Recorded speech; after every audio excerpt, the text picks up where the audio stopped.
제가 한 가지 오늘 본문을 보면서 한 가지 여러분들에게 질문 하나 던지고 시작하겠습니다.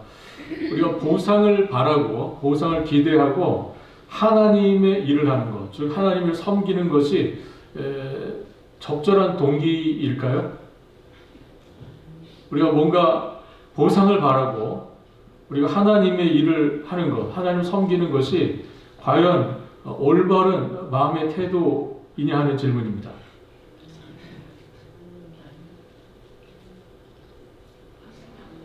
네. 사람인지라. 네. 네. 우리 주님께서 다 그 감안하십니다. 사람인지라. 네. 마음이 원이로되 육신이 약한 거 다 알고 계시죠. 우리 주님께서 다 이해하십니다. 물론 주님께서 천국에서의 상급을 분명히 언급하셨어요. 예, 그래서 천국에 우리가 분명히 상급이 있습니다. 그래서 우리가 마태복음 5장 11절과 12절을 보면 주님께서 이런 말씀하십니다. 나로 말미암아 너희를 욕하고 박해하고 거짓으로 너희를 거스려 모든 악한 말을 할 때에는 너희에게 복이 있나니 기뻐하고 즐거워라. 하늘에서 너희의 상이 큼이라. 너희 전에 있던 선지자들도 이같이 박해하였느니라. 이런 말씀하십니다. 분명히 하나님께서는 하늘에서 상급이 있는 것을 분명히 말씀하고 계세요.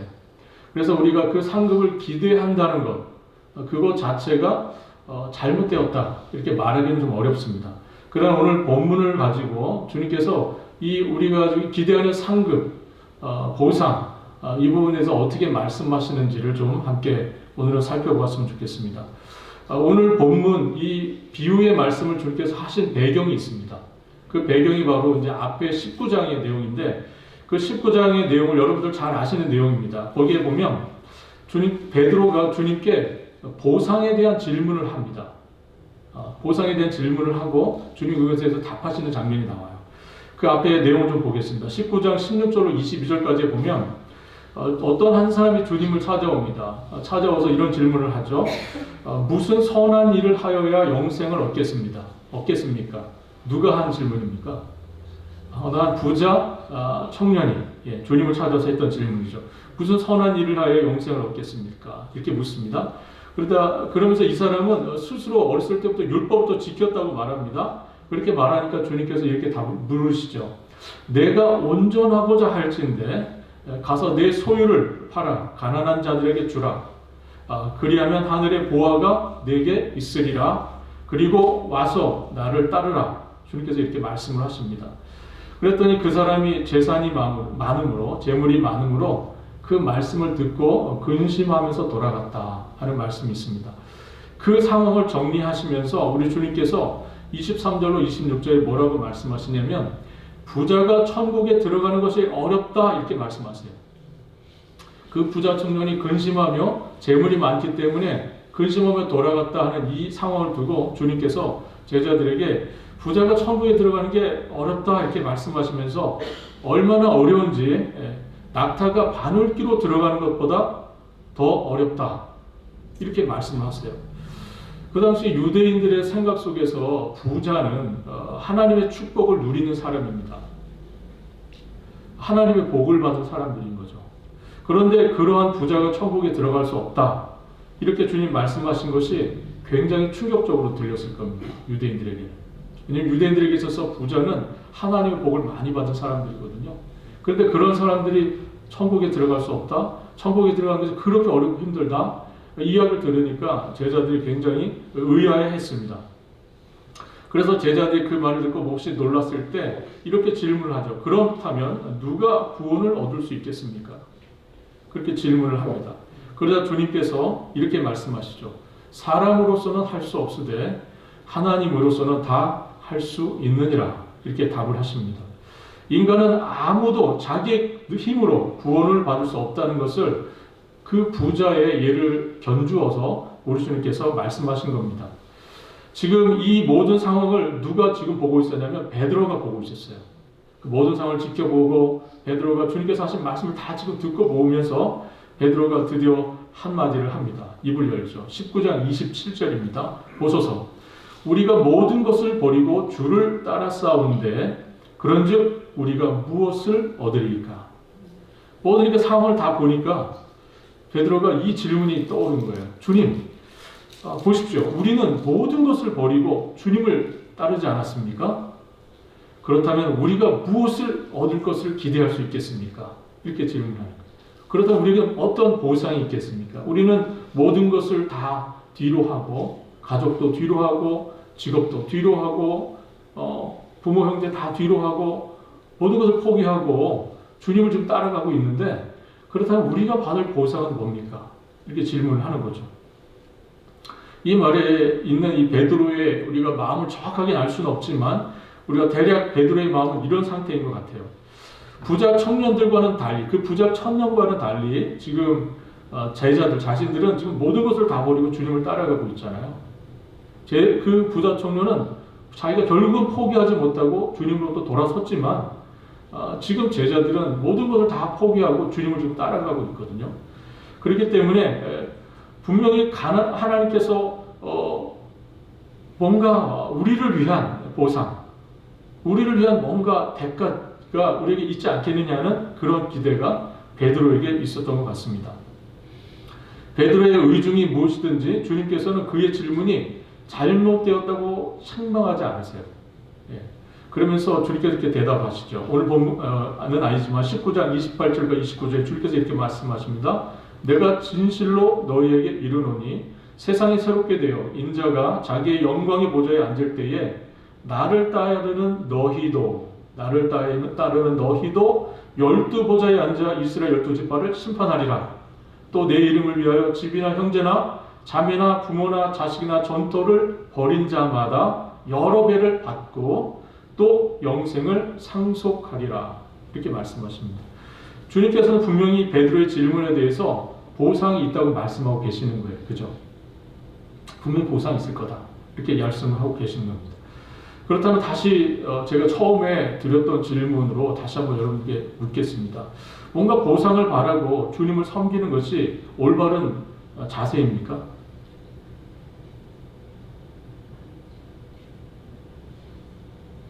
네. 오늘 말씀을 좀 더 살펴보면서 이 질문에 대한 답을 우리가 한번 찾아보도록 하겠습니다. 이 비유를 제가 앞에 그 이야기를 문맥에서 우리 확인하기 위해서 앞에 이야기를 설명해 드렸습니다. 그런데 여기 참 재미난 게 있습니다. 이 19장 마지막 절이 뭐죠? 예, 19장 30절이죠. 뭐라고 되어 있습니까? 그러나 먼저 된 자로서 나중되고 나중된 자로서 먼저 될 자가 많으니라. 그리고 오늘 비유의 마지막 절 20장 16절 한번 같이 읽어보겠습니다. 20장 16절 이와 같이 나중된 자로서 먼저 되고 먼저 된 자로서 나중되리라. 어떻습니까? 이 같은 이야기죠. 예, 나중된 자 먼저 된 자가 순서가 바뀌긴 했어요. 예, 순서가 바뀌긴 했지만 이 주님께서 같은 내용의 말씀을 하고 계세요. 그렇다면 오늘 비유의 말씀을 통해서 주님께서 주시려고 하는 메시지와 그 앞에 있었던 상황 속에서 주님이 주셨던 메시지가 연결이 되는 거죠. 네. 주님께서 뭔가 그 보상에 대한 질문을 한 베드로에게 답을 주셨던 그것과 더불어서 주님께서 그거 연결해서 오늘 비유의 말씀을 하고 계시거든요. 그러면 이 보상에 대해서 주님께서 뭐라고 말씀하시는가? 이 비유를 통해서 주님께서 정말 말씀하시려고 하는 그 메시지는 뭔가 하는 겁니다. 그런데 19장 30절에 보면 첫 단어가 뭐로 되어 있죠? 19장 30절에 그러나라는 건 어떠한 겁니까? 그러나 어떤 의미를 주는 거죠? 예, 앞의 내용과는 뭔가 좀 다른 이야기를 하려고 할 때 그러나입니다. 베드로가 뭘 얘기했죠? 우리에게 보상이 있습니까? 이런 질문했죠. 그때 주님께서 보상이 있다 그랬습니까? 없다 그랬습니까? 있다고 그러셨어요. 있다. 그러나 그 얘기를 하는 겁니다. 그죠? 네, 있다. 보상이 있다. 그러나 뭐라고 말씀하십니까? 네, 뭔가 주의를 해야 되는 걸 말씀하고 계세요. 보상이 분명히 있지만 그러나 말씀하시는 거예요. 그리고 오늘 본문의 마지막 절인 20장 16절에 뭐라고 첫 단어가 뭡니까? 이와 같이라는 것은 뭡니까?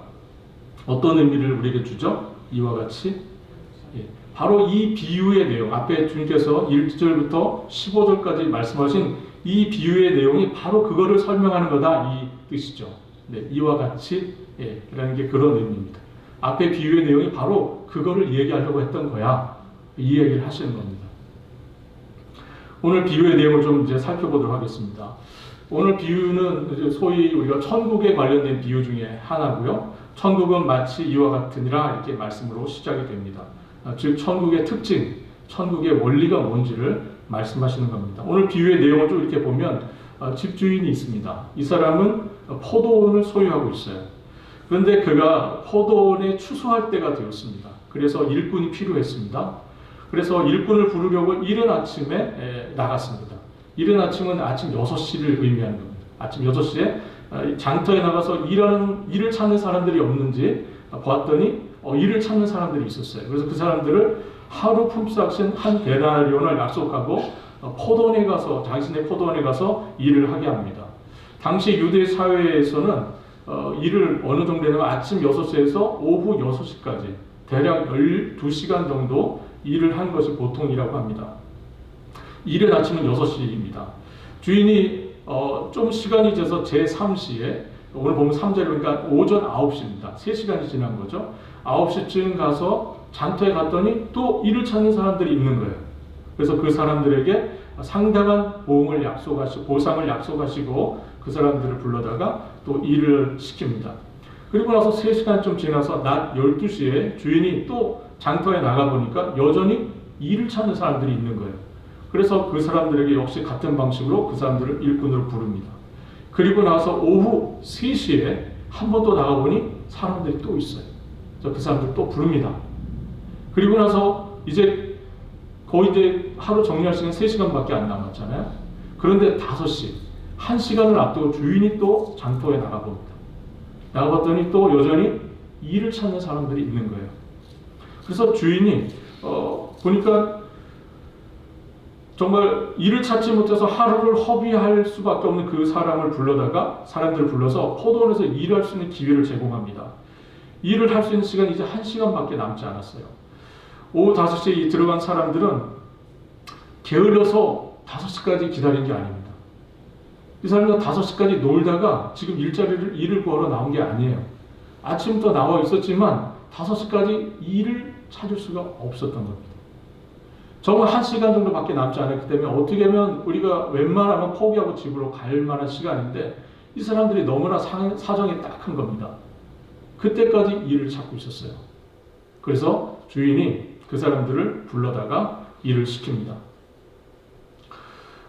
이제 일을 할 시간이 1시간밖에 남지 않았을 때 그 일을 여전히 찾으면 서성거리는 그 사람들의 마음이 어땠을까요? 여러분들이 하루 일을 하기 위해서 나갔습니다.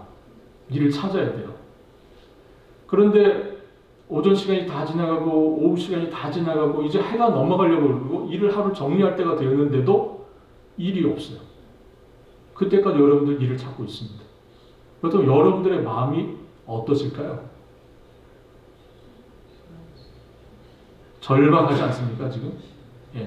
정말 안타까운 마음으로 이 사람들이 그 장터에 있었을 거라는 생각이 듭니다. 해가 저물자 주인이 청지기에게 나중에 온 사람부터 시작해서, 즉 5시에 온 사람부터 시작해서 품삯을 주라고 명령합니다. 5시에 와서 일하는 사람들은 1시간 일을 한 사람들이었는데 이 사람들이 하루 품삯을 다 받아요. 한 데나리온을 받았습니다. 그것을 보면서 먼저 온 품꾼들이 어떤 생각을 했겠습니까? 오늘 대박 났다. 우리가 주인을 잘 만났구나. 오늘 하루 품삯 이상은 벌어가겠다 이제 생각했을 것 같아요. 그런데 참 놀랍게도 그들의 기대와 다르게 주인이 한 데나리온씩만 주는 겁니다. 그러니 오늘 보면 12절에 보니까 이 사람들의 원망이 너무나 자연스럽지 않습니까? 뭐라 그럽니까? 나중에 온 이 사람들은 1시간밖에 일하지 아니하였거늘 그들을 종일 수고하고 더위를 견딘 우리와 같게 하였나이다 하면서 엄청난 원망을 합니다.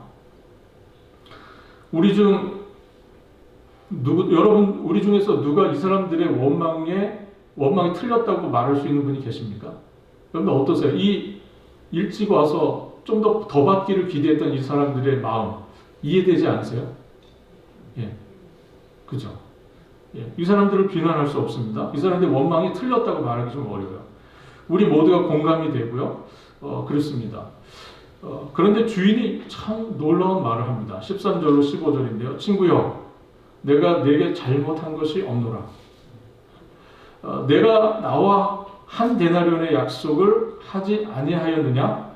내 것을 가지고 가라. 나중에 오는 이 사람에게 너와 같이 주는 것이 내 뜻이니라. 내 것을 가지고 내 뜻대로 할 것이 아니냐? 내가 선함으로 내가 악하게 보느냐? 이렇게 주인이 말합니다. 왜 그렇습니까? 주인은 약속한 대로 지급을 했기 때문에 주인의 말도 틀린 게 아닙니다. 지금. 그렇죠? 주인의 말이 틀립니까? 주인은 약속한 대로 준 거예요. 예, 약속한 대로 준 겁니다. 주인이 원망하는 품꾼을 향해서 뭐라고 부릅니까? 친구여. 자신들의 원망을 하는 분들에 해서 이 주인이 친구여 이렇게 부른단 말이죠. 아주 부드럽게 부릅니다. 네. 그리고 주인은 줄 것보다 덜 준 게 아니에요. 분명히 주인 입장에서는 더 준 거죠. 그렇지 않습니까? 주인은 이미 더 준 거예요, 사실은요. 그러므로 오히려 주님은 선한 분이죠. 이 주인은 선한 주인입니다. 그런데 이 좀 더 받기를 기대했던 이 품꾼들이 그 주인을 악하다고 말하고 있어요. 주인이 말씀, 내가 선한데, 내가 선한데 왜 너희가 나를 악하다 하느냐? 이렇게 말씀을 하고 있다는 것이죠. 먼저 온 품꾼의 원망, 그리고 주인의 대답, 이것을 두고 여러분들은 어떤 생각이 드십니까? 먼저 온 품꾼의 원망, 이해가 되시죠? 네. 그리고 여러분, 주인의 이 대답, 어떻습니까? 틀립니까? 맞죠? 네. 양쪽이 다 이해가 되시죠? 이해가 안 되세요? 이해가 다 되시죠? 양쪽이 다 이해가 되실 것 같아요. 즉, 1시간만 일한 사람과 종일 12시간을 수고하고 더위 견딘 자신에게 정말 한 데나리온 품삯을 주는 것이 불공평하다고 하는 주장, 틀려 보이지 않습니다. 이것이 바로 우리가 다 갖고 살고 있는 이 공평함에 대한 겁니다. 공평함. 사람은 다 공평하기를 원해요. 공평하지 않으면 굉장히 억울해합니다. 예. 여러분들 공평하기 원하시죠? 예. 우리 모두가 사실은 공평하기를 원합니다. 공평함은 이 세상에서 가장 세상 사람들이 중요하게 생각하는 가치 중에 하나예요. 그래서 우리가 이 품꾼들의 원망이 이해가 되는 겁니다. 그런데 주인은 그들 모두에게 똑같이 한 데나리온씩을 이걸 지불했습니다. 이거는 뭡니까? 그럼에도 불구하고 5시에 온 사람, 3시에 온 사람, 낮 12시에 온 사람, 아침 9시에 온 사람, 심지어는 아침 6시에 온 사람까지 똑같이 다 한 데나리온을 줍니다. 그렇다면 이 주인의 태도는 뭡니까? 이 주인의 태도는 한마디로 은혜입니다.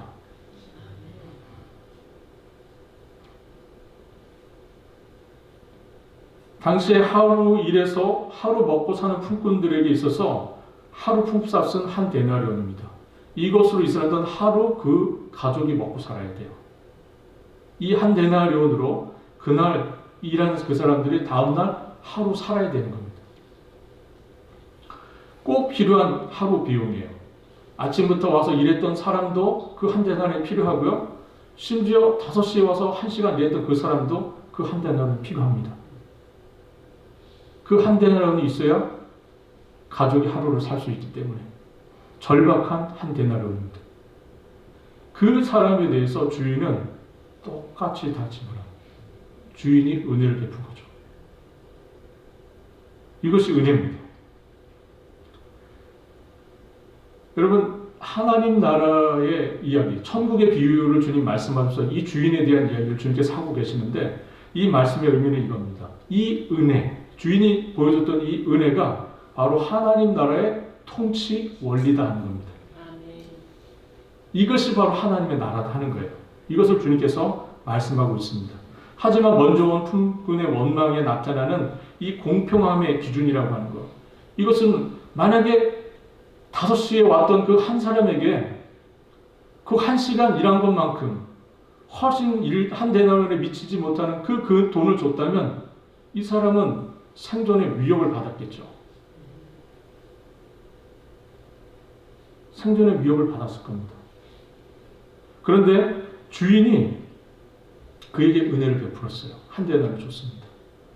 그러므로 오늘 공평함을 요구하는 이 시대에 이 시대적 메시지는 어떤 의미에서 은혜와 대립되는 겁니다.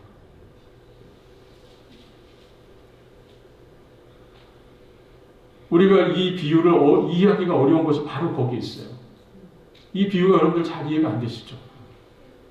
이 비유에는 지금 보상이라고 하는 문제, 그리고 하나님의 은혜라고 하는 문제가 아주 이상하게 섞여 있습니다. 그래서 우리가 딱 이게 이해가 잘 안 되는 거예요. 여러분, 은혜보다 교회 안에 있는 사람들을 더 화나게 만드는 것이 없다는 말이 있어요. 혹시 그런 말 들어보셨습니까? 교회에 있는 사람들을 화나게 만드는 게 은혜라는 거예요.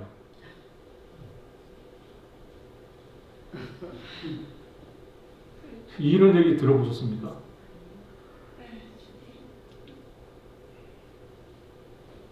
세상에서는 공평함의 기준이 통용이 됩니다. 공평한 게 세상이에요. 세상은 그걸 굉장히 강조합니다. 그런데 말이죠, 교회에서는 공평하게 안 합니다.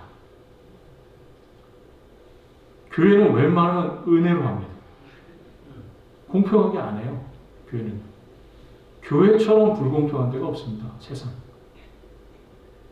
교회가 공평합니까? 교회는 공평한 것이 아닙니다. 교회는 은혜가 지배하는, 은혜의 원리가 지배하는 곳이 교회이기 때문에 교회는 공평한 곳이 아니에요. 교회는 은혜가 지배하는 곳입니다. 여러분, 요나의 메시지를 몇 주 전에 들으셨죠? 여러분, 요나 이야기에서 니느웨 사람들에게 재앙을 내리지 않기로 하신 그 하나님께 대해서, 하나님 결정에 대해서 요나가 엄청 화를 냈죠. 엄청 화를 냈습니다. 정말 나에게 주어지는 관대한 은혜는 참 즐겁고 행복하고 달콤합니다. 하나님께 나에게 정말 은혜를 주시는 건 너무나 좋아요. 그런데 남에게 주어지는 은혜에 대해서는 화가 납니다. 여러분, 그렇지 않으세요? 요나가 그 모습을, 요나의 모습이 잘 들여다보면 우리의 모습이라는 생각이 듭니다. 나에게 은혜가 적용되기를 바라면서 남에게는 공평함의 잣대를 요구하는 것이 우리의 본성입니다. 나에게는 은혜가 막 넘치기를 바라고요. 다른 사람과 관계에서는 꼭 공평해야 돼요.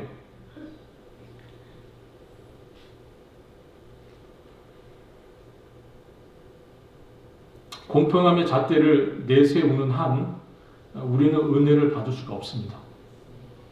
그리고 은혜를 느낄 수가 없어요. 우리가 공평함에 집착하기 시작하면은 우리는 은혜를 느낄 수가 없고요. 또 은혜를 받을 수도 없다 하는 겁니다. 우리에게는 공평함의 잣대를 완전히 공평하게 내 자신에게도 적용할 수가 없고요. 우리가 우리 눈에 들보를 볼 수 없는 것처럼 우리가 남에게는 공평한 것을 요구하면서 우리에게는, 나 자신에게는 그 공평을 정확하게 또 들여대질 못해요. 우리는. 그것이 바로 우리의 타락한 본성입니다. 우리의 타락한 본성이 자신의 들보를 보지 못하게 합니다. 이 비유의 주제를 앞서 말씀드린 것처럼 베드로가 처음에 보상의 문제를 얘기했을 때 이것과 오늘 본문이 연결이 됩니다.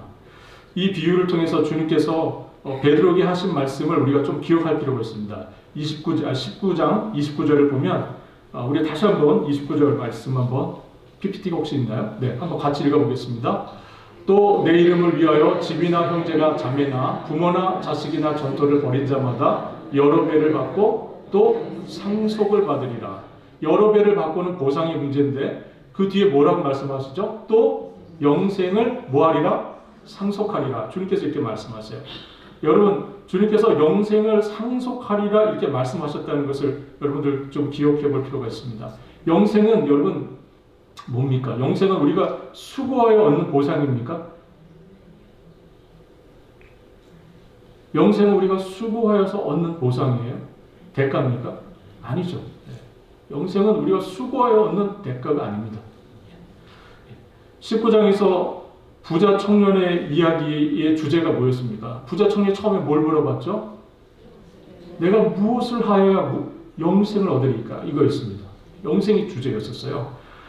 그에게 주님께서 내가 무슨 선한 일을 하여 영생을 얻을까? 그에게 주님께서 그가 떠난 후에 제자들에게 이렇게 말씀하셨습니다. 부자가 천국에 들어가기가 어렵다 이렇게 말씀하셨습니다. 분명히 영생, 구원에 대한 이야기를 또 하고 계시죠. 천국에 들어가는 것이 어렵다 이렇게 말씀하지 않습니까? 그죠? 예. 분명히 주님은 영생과 구원에 대한 이야기를 하신 겁니다. 여기서 베드로가 묻습니다. 우리가 모든 것을 버리고 주님을 따라서는데 그런즉 우리가 무엇을 얻으리까? 보상에 대한 이야기를 또 여기서 꺼냅니다. 그런데 주님께서 보상 따위는 없어. 천국은 그런 곳이 아니야. 그렇게 말씀하지 않고요. 베드로에게 책망하지 않으시고요. 현세 여러 배를 받을 거야. 분명히 보상은 있을 거야. 그러나 영생은 수고로 얻는 게 아니야. 영생은 너희가 수고하고 애썼다고 주는 보상이 아니야. 그 이야기를 주님께서 말씀하고 있다는 겁니다. 여러분, 보상을 바라고 하나님을 섬기는 것을 주님께서 사실은 경계시키고 있는 메시지입니다. 오늘 이 품꾼의 비유가 그것을 보여주고 있습니다.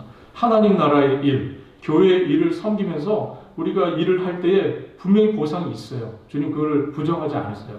보상이 있다고 말씀하세요. 그러나 그럼에도 불구하고 그 보상을 바라고 일을 하게 되면 그 사람은 하나님의 은혜를 깨달을 길이 없습니다. 안타깝게도.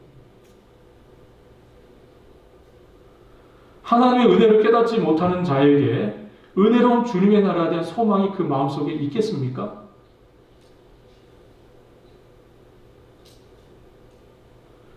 영생은 수고에 대한 보상이 아니라고 분명히 말씀드렸습니다. 영생은 하나님의 나라에 들어가서 하나님 나라에 들어가기 전에 얻는 것이죠.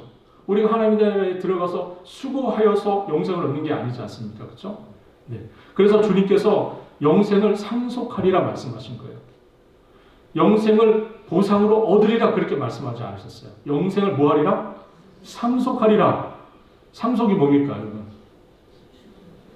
우리의 자녀들이 자연스럽게 여러분들로부터 상속을 기대하고 있겠죠? 아닙니까? 여러분들의 자녀들이 여러분들에게 상속을 기대하고 있지 않습니까?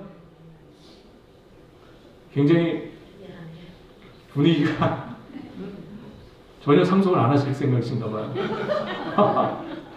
이 자녀들이 알아야 될 텐데.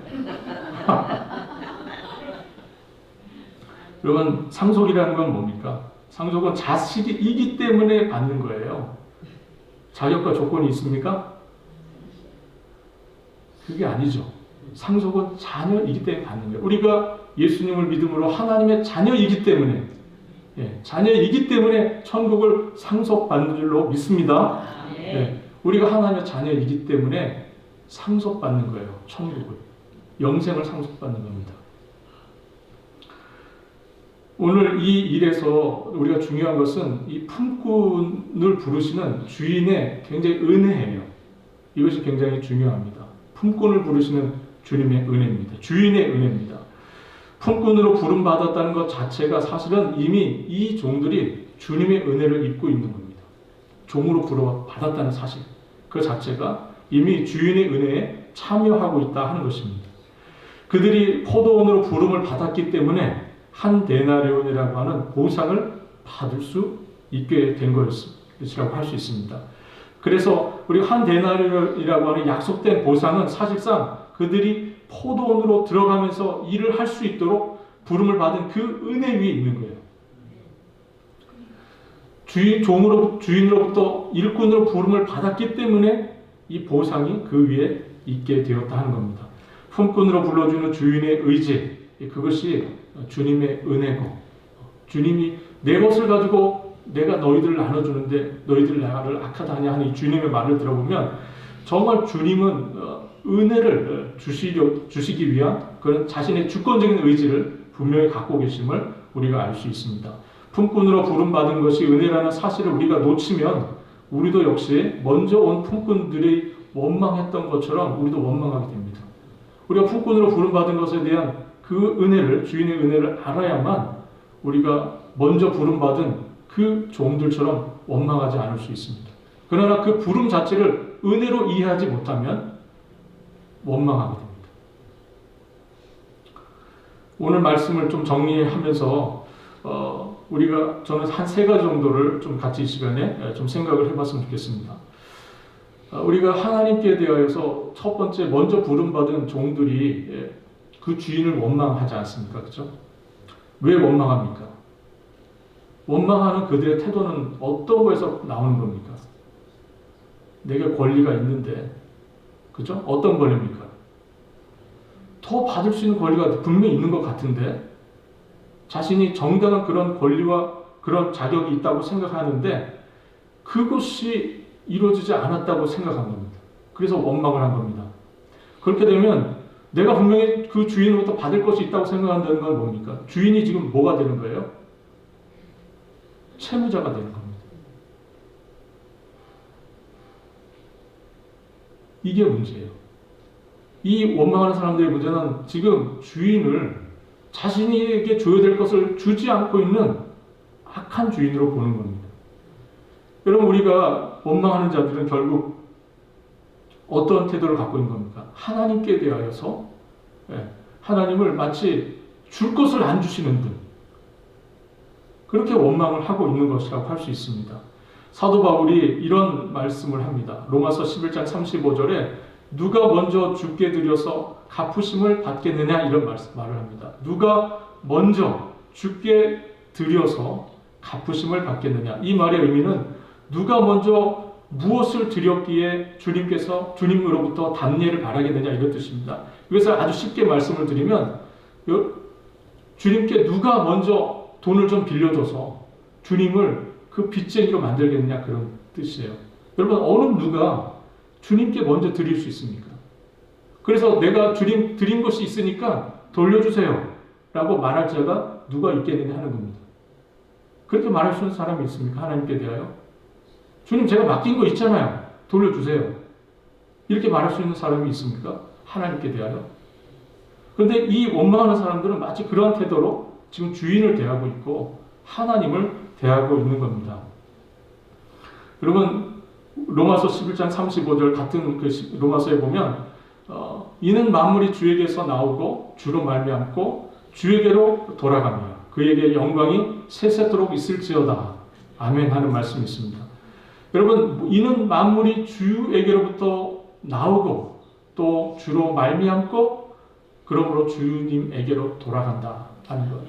즉 모든 것이 하나님께 속한 것이고 모든 것이 주님께로 돌아가는 것이 맞다. 모든 것의 소유는 주님께만 있다는 것을 고백하는 이것이 참되게 성도의 고백이 되어야 하고 또 우리의 찬양과 노래가 되어야 할 줄 압니다.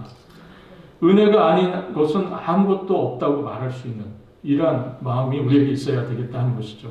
우리의 자격과 권리를 주장하고 보상을 요구할 수 있는 영역은 아무것도 없습니다. 사실 우리가 보상을 주님으로부터 요구할 수 있는 것은 단 한 개도 없습니다. 왜냐하면 모든 것이 주님께 있었던 것이고 우리가 그 주님의 것을 누렸던 은혜만이 사실 우리에게 없기 때문에 그렇습니다. 하나님을 섬기는 사람은 지금 그가 하나님을 섬기고 있다는 것이 이미 은혜인 줄로 알아야 한다는 것이죠. 내가 이렇게 섬겼으니, 내가 이렇게 주를 위해서 고생했으니 이런 보상을 받겠지 하는 그런 생각, 내가 이런 보상을 주님부터 받겠지 하는 기대, 그것은 합당한 것이 아니다 하는 겁니다. 물론 주님의 말씀에 의하면 보상은 있습니다. 그죠? 보상이 없다는 것이 아니에요. 그러나 중요한 것은 뭡니까? 내가 한 것에 대한 보상, 그 보상 때문에 갖게 되는 원망이 아니라, 그죠? 내가 보상을 기대했는데 못 받으면 원망이 생기잖아요. 그런 원망을 우리가 가질 것이 아니라 내가 받은 그 은혜에 대한 감사가 여러분들 심령 가운데 더 크게 역사하기를 바랍니다. 그런 마음으로 우리가 나가야겠다는 것이죠.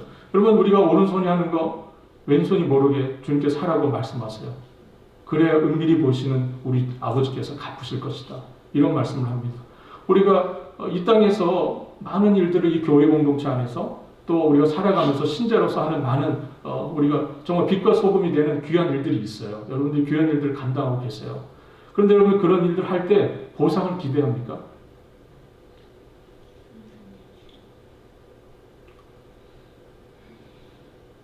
보상을 기대하기 시작하면 그 보상이 이루어지지 않을 때 원망이 생깁니다. 원망이 생기면 은혜의 역사를 깨닫지 못하게 돼요. 그것이 문제가 되는 겁니다. 그것이 문제가 되는 것이죠. 여러분, 은혜의 역사를 이해하지 못하는 자가 은혜로운 주님의 나라에 대한 기대와 소망을 가질 수 있겠습니까?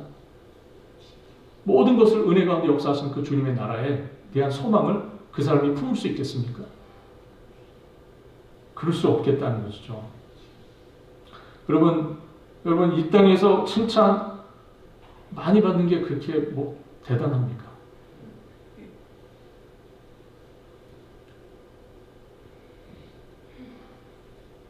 여기서 칭찬받으면 여기서 칭찬받는 걸로 끝납니다.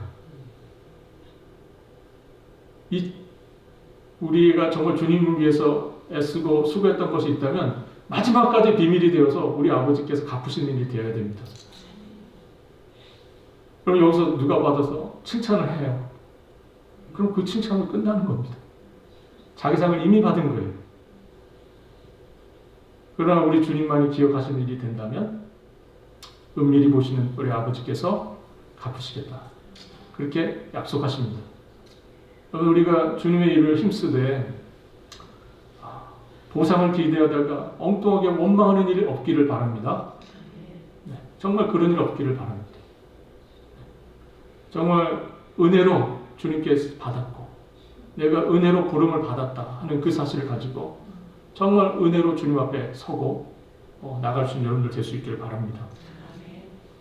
여러분 이 은혜에 대한 이 기대 없이 우리가 보상에 대한 기대로 우리가 공동체를 섬기게 되면 한 가지 어려운 일이 생기는데 그것은 바로 이 공동체의 하나됨이 깨어지는 일이 벌어질 수 있다는 거예요.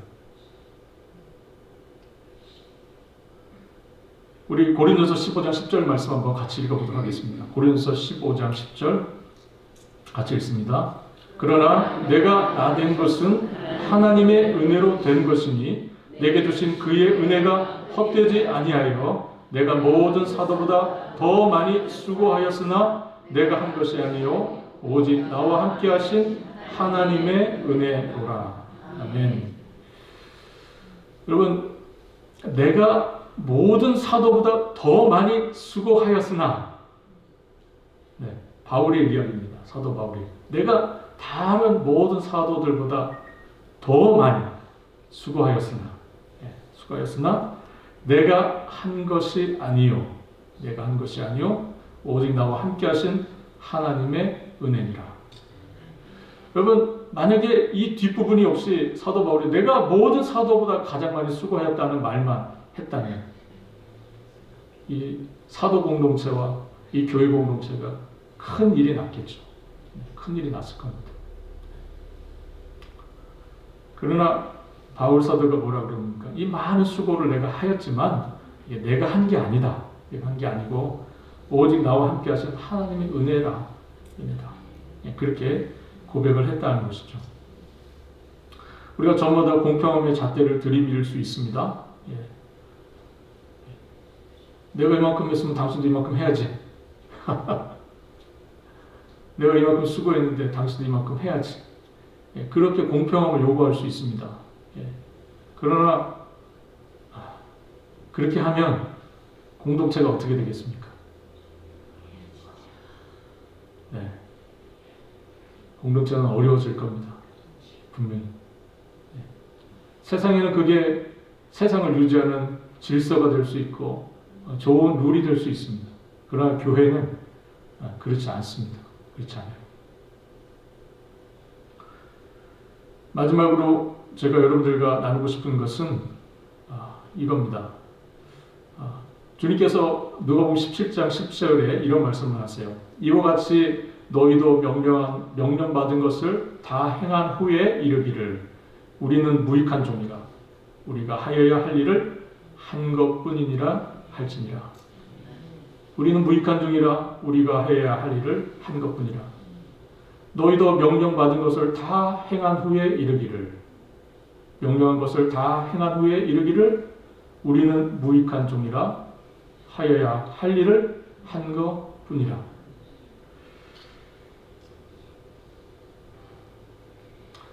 저 같은 무익한 종을 불러서 주님 섬기게 하신 은혜에 무한 감사합니다. 주님, 저는 할 일을 하였습니다. 이것이 우리의 마지막에 주님의 부르심을 받기 전에 할 수 있는 고백이 될 수 있기를 바랍니다. 우리의 마지막에 주님의 부르심을 받는 그 순간에 주님, 무익한 저를 당신의 종으로 부르시고 섬기게 하신 그 은혜를 무한 감사하나이다. 할 일을 하게 하시니 감사합니다. 이 마지막 고백으로 우리가 이 땅에서의 삶을 마감할 수 있는 은혜가 있기를 바랍니다. 우리가 이런 마음으로 주님께서 주신 우리의 인생을 살아가고 그럴 때에 우리에게 주시는 놀라운 주님의 은혜가 넘칠 줄로 믿습니다. 그 은혜로 이 은혜를 지키며 살아가는 우리가 정말 이 공동체가 더욱더 주님의 큰 은혜 역사 가운데로 인도함을 받을 수 있게 되리라고 확신합니다. 제가 이 말씀을 들으면서, 이 말씀을 하면서 말씀을 묵상하면서 떠오르는 찬양의 가사가 있었습니다. 모든 것이 은혜, 은혜, 은혜라는 이 고백입니다. 우리 이 시간 다 함께 이 찬양을 좀 같이 하도록 하겠습니다.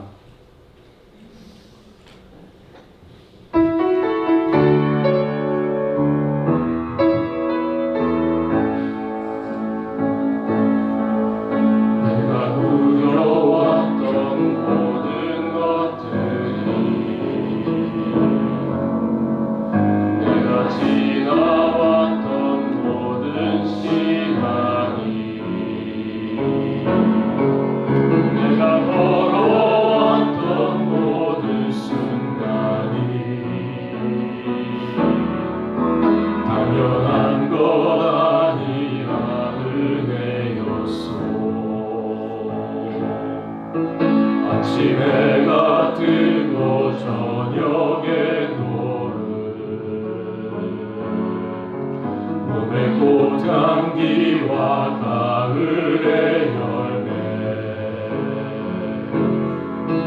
변하는 계절의 모든 순간이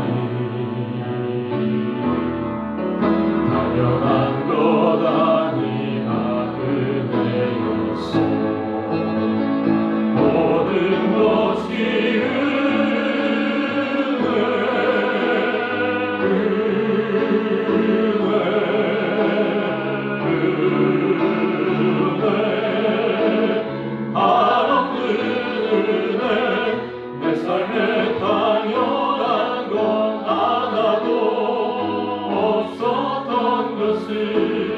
모든 것이 은혜였소.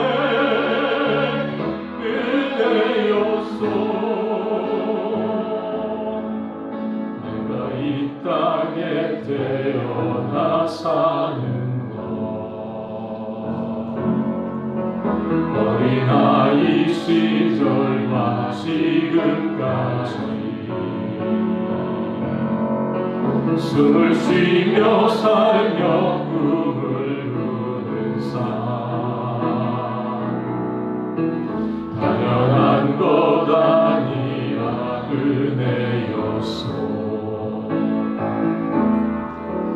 내가 하나님의 자녀로 살며 오늘 찬양하고 예배하는 복음을 전할 수 있는 축복이 당연한 것 아니라 은혜였소. 모든 것이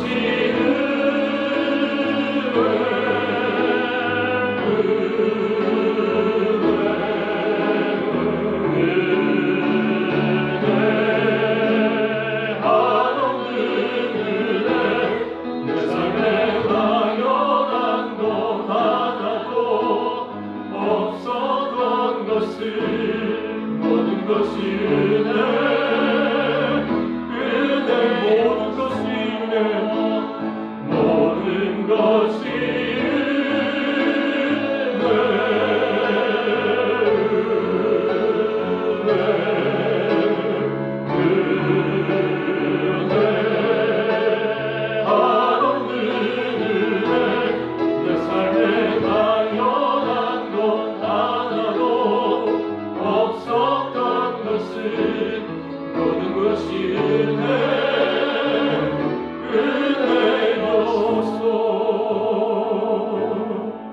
시간 잠깐 합심하여 잠깐 기도하겠습니다. 보상을 바라다가 은혜를 버리고 은혜의 공동체인 교회 연합을 깨는 어리석음에 빠지지 않게 하옵소서. 오직 주님 앞에 무익한 종입니다. 우리가 하여야 할 일을 한 것뿐입니다라는 고백을 하면서 주님 앞에 우리가 늘 설 수 있도록 하옵소서 하는 마음으로 우리 같이 합심하여 잠깐 기도하겠습니다. 하나님 아버지, 주님 주님의 자녀를 부르시고 하나님 저희들을 하나님 일꾼으로 부르시고 주의 일을 맡겨주시오니 주여 감사합니다. 주님 부름받은 종이 기쁨이 있게 하여 주시고 쓰임받는 종이 기쁨이 우리 심령 가운데 주께서 함께 하여 주시고 우리가 주님의 은혜로 부름을 받았사오니 하나님 우리 모든 행사가 주님의 은혜를 이루는 일들이 되게 하여 주시고 주여 은혜의 해를 전하는 일들이 될 수 있도록 주께서 도와주시기 원합니다. 주여 하나님 아버지 어리석은 생각에 빠지지 않도록 주께서 저희를 붙잡아 주시고 정말 온전히 주님 앞에 감사하며 은혜에 감격하는 마음으로 주님 늘 설 수 있도록 주님 도와주시고 정말 당신의 사랑하는 이 믿음의 공동체가 주님의 은혜가 더욱 역사하는 공동체가 될 수 있도록 주께서 도와주시고 우리 가운데 원망과 시비가 없게 하여 주시고 보상에 대한 기대를 갖는 엉뚱한 마음 갖지 않도록 주께서 도와주시고 주여 하나님 오직 주의 은혜로 일할 수 있는 제도 될 수 있도록 주의 은혜를 하여 주시고 축복해 주시길 주의 문제를 원합니다. 주께서 이들을 사랑하셔서 하나님 저희를 주님의 백성으로 주의 자녀로 부르시고 정말 복음 전하는 일을 위하여 하나님 저희를 하나님 부르시고 이 귀한 일에 저희도 한심케 하여 주시오니 주여 감사합니다. 주여 하나님 부름받은 종의 기쁨이 있게 하여 주셔서 정말 때를 얻든지 못 얻든지 주의 복음이 힘있게 증가하며 주님 부르시는 그날까지 영원 구원을 위해서 달려가는 저희들 될 수 있도록 도와주시고 구령의 뜨거운 열정으로 주님 앞에 서는 주의 백성 될 수 있도록 주연을 하여 주시길 주여 간절히 원합니다. 나는 무익한 종이다. 주께서 하나님 부르신 은혜를 받아서 나의 할 것이 다 한 것뿐이라는 고백으로 주님 앞에 서는 주의 백성들 되게 하여 주시고 주여 하나님 아버지 주님 앞에서 정말 하나님 쓰임받고 부름받은 일에 대한 기쁨과 즐거움 있게 하여 주시고 주님께서 맡으신 일 주님 마지막까지 은혜롭게 감당하는 주의 백성들 되게 하여 주셔서 하나님께서 부르시는 마지막 그날까지 주여 하나님 아버지 온전히 확신하며 주님 앞에 믿음으로 서는 주의 백성들 될 수 있도록 주여 인도하여 주시고 하나님의 모든 행사를 주의 가운데 감당하는 주의 백성들 될 수 있도록 주여 인도하여 주옵소서. 당신의 부름받은 이 믿음의 공동체가 하나님의 은혜가 넘치는 곳이 되게 하여 주시고 하늘나라 은혜가 넘치고 주님의 은혜가 우리 가운데 역사하는 주님의 믿음의 공동체가 될 수 있도록 도와주옵소서. 오직 은혜로 나가는 주의 백성들 되게 하여 주시고 이 은혜의 역사가 우리 심령 가운데 하나님 하늘로부터 하는 이 땅 가운데 이 공동체 위에 힘있게 머물 수 있도록 주께서 도와주시고 하나님 도와여 주시길 주여 간절히 발걸음에 주께서 함께해 주시고 주연을 하여 주시옵소서. 주님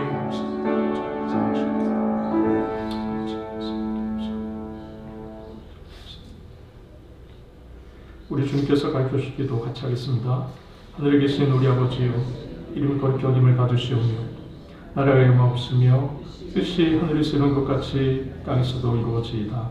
오늘날 우리에게 일용할 양식을 주옵시고 우리가 우리에게 죄 진 자를 사하여 준 것 같이 우리의 죄를 사하여 주옵시고 우리를 시험에 들게 하지 마옵시고 다만 악에서 구하옵소서.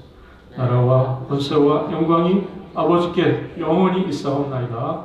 아멘.